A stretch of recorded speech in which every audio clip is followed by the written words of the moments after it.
Bom dia, pessoas da internet. Eu sou o Vitor Cassiano, estudante de Biologia da Faculdade do Futuro, e hoje nós vamos estudar sobre a migração das aves.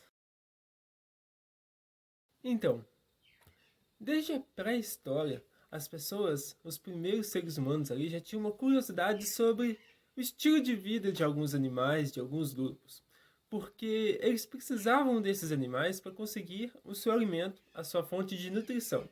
Então, conhecer sobre o deslocamento desses animais era fundamental para a sobrevivência das pessoas.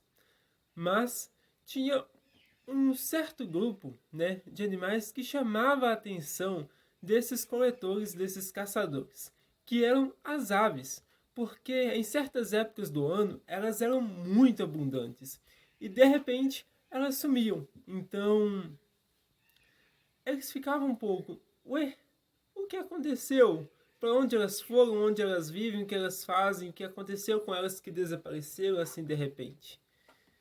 Hoje no Globo Repórter. Então, ficava essa dúvida, porque de repente elas saíam. O que acontecia com elas? Como o homem não se contenta, em não ter nenhum tipo de resposta, ele cria suas próprias respostas. Então surgiram ali as primeiras hipóteses criadas ali na Idade Média, que ficaram durante muito tempo. Que era que as aves elas iam para o fundo do mar, nos lagos, onde elas passavam ali debaixo da água o inverno. E quando o gelo derretia, elas poderiam sair. Outros até mesmo diziam que elas iam para o espaço, ficar na Lua.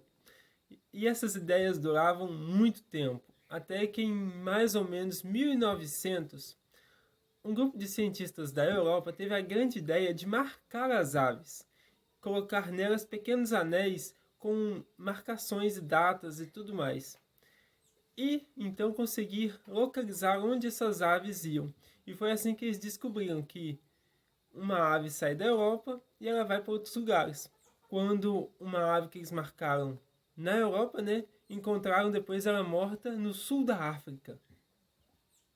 E assim eles conseguiram traçar as primeiras rotas migratórias e descobriram que elas saíam todos os anos do hemisfério norte para passar o inverno no hemisfério sul.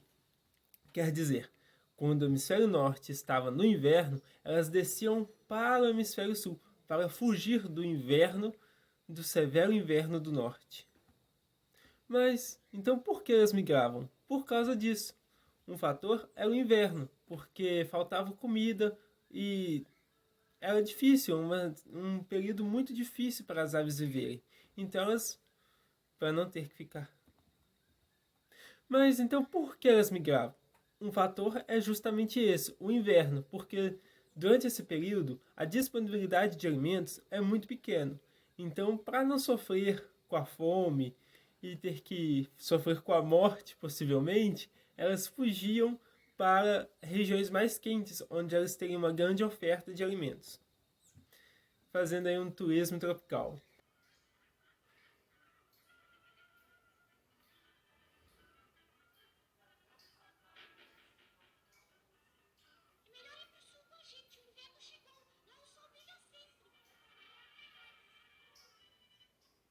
Pois elas voltavam para a região norte, onde elas vão se reproduzir, construir seus ninhos e no próximo ano voltar novamente para o sul com os seus filhos ali.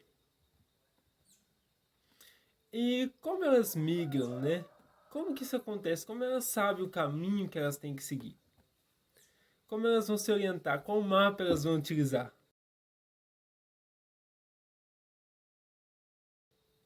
Primeiro, elas utilizam de um fator natural da Terra, que são as células de Hadley, que são correntes de ar natural. Então as aves utilizam isso a seu favor. Assim elas conseguem economizar energia. Outro fator muito interessante é que elas sempre evitam a água. Possivelmente porque em possíveis tempestades elas não vão ter onde parar. Então na superfície, em terra firme, quando uma tempestade acontece, elas podem pousar, esperar a tempestade passar e retomar a sua viagem. O que não é possível na em alto mar. Em certas regiões do mundo, nos estreitos de terra, as aves elas se encontram milhares e centenas de espécies de aves nessas pequenas regiões. E como que funciona a migração sobre a terra, né? A ave ela tem uma envergadura de asa bem grande, né, em relação ao seu corpo.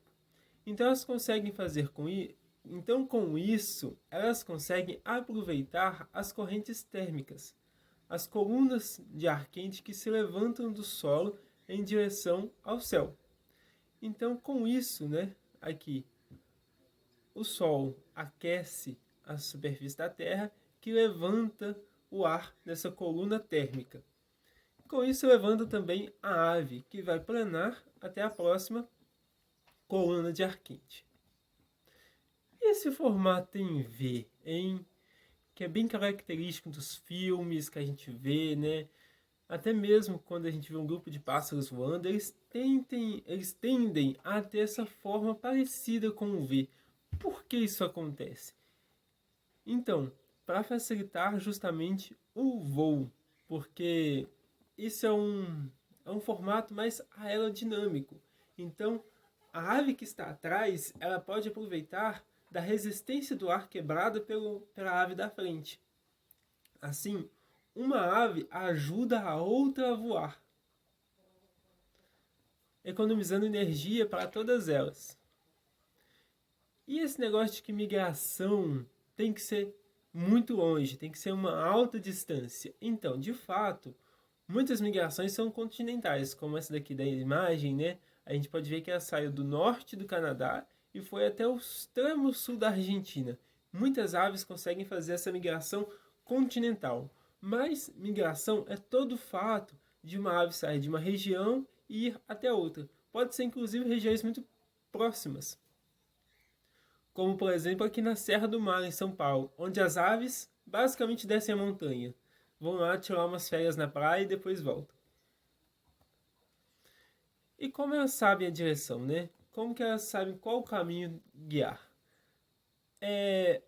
Ainda não existe um consenso quanto a isso, mas o que determina o momento da saída são hormônios. Quando os dias começam a ficar mais curtos, o hipotálamo libera alguns hormônios que elas vão começar a pensar: opa, está na hora de sair daqui porque a coisa vai ficar feia. Então, mas a orientação delas ainda é bastante discutida. Alguns cientistas acham que elas seguiam através do campo magnético da Terra, o que pode ser também bem plausível. Outros acham que é só uma questão genética. Mas talvez pode ser os dois, né? Porque a gente consegue perceber que algumas aves elas têm realmente uma orientação magnética, como se elas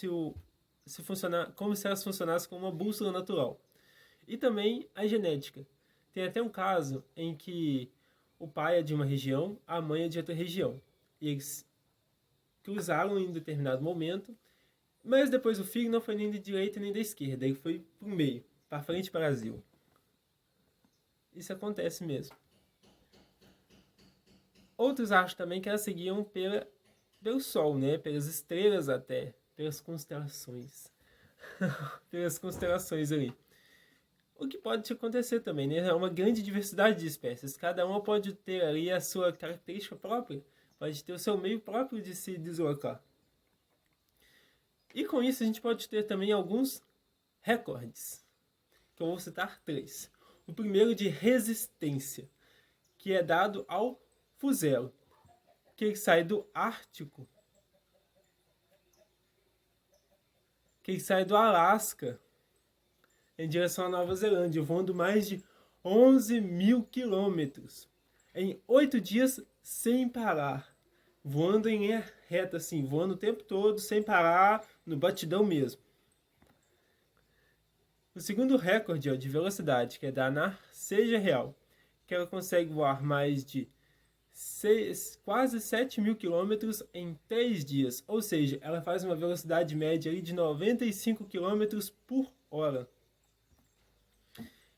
E o terceiro recorde é o de distância, que é dada à andorinha do Ártico, que ela sai de um polo até o outro, que são mais de 40 mil quilômetros de distância. Porém, ela não voa em linha reta, né? Como a gente disse, ela vai fazendo caminhos de terra. E por isso, ela consegue voar mais de 90 mil quilômetros, atravessando vários continentes, saindo da Groenlândia, lá no Ártico, passando pela África, na Antártida e voltando pelo continente americano. O que em uma vida de andorinha, ela consegue voar mais de 2,5 milhões de quilômetros.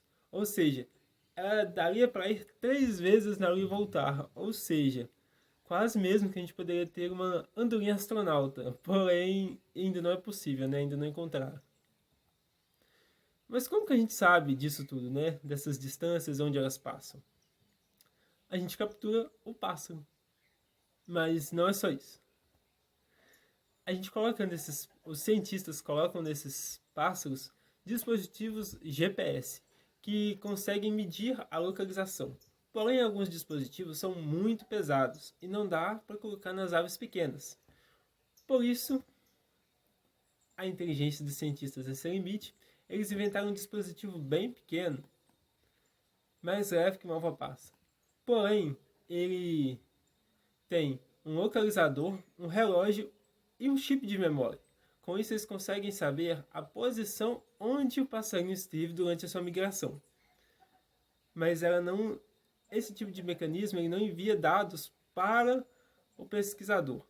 Ele precisa depois conseguir encontrar de novo o passarinho para conseguir pegar esse chip e saber de todos os dados.